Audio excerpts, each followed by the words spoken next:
Later on today, AFC Bournemouth have the visit from Manchester City, the team that are currently Premier League champions, a team that are littered with stars.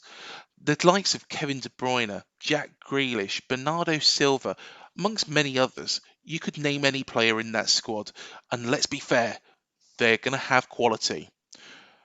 But there's a chap up front who has scored as many goals as he has games. He's got pretty much it all, really. He's big, he's great with both feet, he's very, very fast as well. Believe it or not, in a game against Werder Bremen in the Bundesliga in 2020, he recorded a speed of 22.69 miles per hour. The other day, I was driving down the Wessex Way and somebody was doing that speed. You know, it was very annoying, but at the same time, on a football pitch, a man running at that speed, pretty impressive. So how the hell do we stop Erling Haaland's son, Erling? Well, I've been watching all of his goals so far this season, and of course, he scored the penalties. But how the hell do we stop him? Well, in fact, we were the first team to do so. Earlier on in this season, at the Etihad, under Scott Parker, we managed to stop Haaland scoring a goal. Yes, mind it, we did concede 4 others, but we stopped this player that has really taken the Premier League by storm from actually put it in the back of our net. How the hell do we stop this man who has scored as many goals? He scored 23 goals in 23 games. He's also got quite a few assists as well, so he's also quite dangerous on that front. Well, let me have a look and tell you what I have learned. So the first thing, what we need to do to actually stop Erling Haaland, and let's be honest, every team needs to actually look at this. How do you cut off the supply? Now the thing is Erling Haaland, yes, he's great, he's quick, but if he's not getting balls to feet, what is he doing? Now the thing is when you've got a player like this who is so fast as well, he will actually track back and collect that ball and move that ball forwards. So there is that element as well. A half-assed ball, maybe, that is passed across to him, something that if, say, for example, you put it in front of any other striker or most other strikers across the world, they really wouldn't get too much onto it. Haaland does. Haaland will come and collect those sort of balls, and he will make teams pay for that. But the most effective way to stop him is actually cutting off that supply. Making sure that you win those midfield battles against Kevin De Bruyne, stopping De Bruyne from making those little charging runs to make the ball pass into Haaland, which he does so successfully well. De Bruyne is, the main danger and the main supplier of Haaland into the Manchester City team. There is other players, of course, that do the same, but De Bruyne, you just definitely do need to keep an eye on. Haaland, of course, is a very, very good player. And one thing that teams do need to do is keep tight to him. But he will actually beat players on the run. If you do get too tight to him, he's very good at turning players. And therefore, players just can't keep up with those speeds. 22.69 miles per hour. We've got some players in our squad that aren't slow. But could they keep up with that speed? I don't think many Premier League players would do. And let's be honest, we're talking about one of the most elite leagues in the world here. So what do you have to do? Well, the one thing is, especially at corners, is making sure that you're getting tight to Erling Haaland. He's a big man. He towers above most people. He'd tower above me if I stood next to him.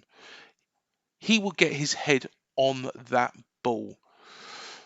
But You need to get in his face. You need to make it difficult. You need to challenge for that ball. When that ball's coming across from that corner, make it as difficult as possible. Yeah, he might still get his head on the ball, but at the end of the day, if you're stood right in front of him and challenging for that, it's a lot less likely.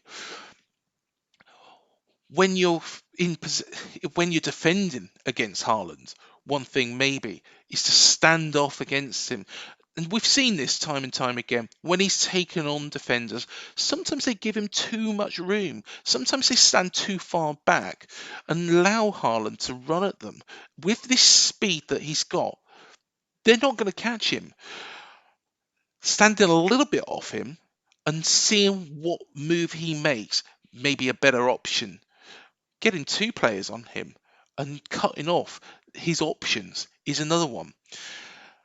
Yes, he might be fast, but you can put a leg out. You can stop that ball from a yard in front of him and making sure that that is going to make it as difficult as possible for Haaland to actually do his running. He's a very, very clever and technical player as well. And those sort of players do not like players being physical.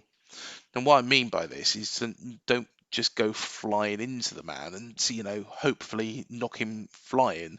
What I mean by this is make him know that you're around. Push, challenge, make it difficult. Stand in front of him. Make him really, really work for every single ball. And you might get something. Could you put a ban on Haaland? Well, the thing is you could put a defender who will mark him for the duration of that game, but it might not work. If there's a defender who is just defending him and those balls are coming in, let's be honest, they're going to be pretty good. De Bruyne is no slouch, is he? Let's be fair. If those balls are coming in, that defender needs to make sure that he just cuts off that supply to Haaland before Haaland gets a sniff. Maybe go towards the ball, but then again, Haaland will as well. So keeping tight to Haaland when he's not in possession, but when he is off in possession, just standing a yard off, is probably the best option. Make Haaland think. Make him make choices. Watching our game against Manchester City, we did that quite well. Yes, we did sit too far back. That was a Scott Parker issue. That was a fault that has come into the current regime with Gary O'Neill. When we are a goal up, or like at Brighton, 0-0, and we're defending for that point, it doesn't seem to work with us. It doesn't seem to work. So the best thing we can do to nullify that threat is to keep tight to Haaland when he's not in possession, but when he is, standing that yard off, just to make him work and make him think, what am I going to do? Because, let's be honest, he's been punishing teams up and down the Premier League this season. No doubt Haaland will get the golden boot. Well, let's be honest, it's pretty difficult to see him not doing that. He's already quite a way ahead of everybody else. But he's also going to be one of the best players in the world. He's only going to get better. And the thing is he's still in his infancy at Manchester City. What is he going to do for that football club? He's quality. Believe it or not, he could have one day played for England. Yeah, he did choose Norway instead. Wonder how well that went for him. And to be honest, would football have been coming home had he come and joined the Three Lions instead?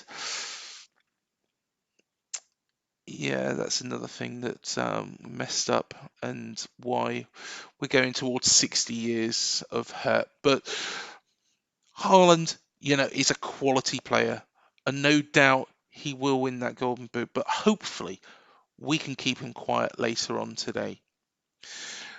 Of course, Let me know what you think, and how do we keep this man who is so good, so much quality, so talented? How the hell do you keep him quiet? Let us know your thoughts.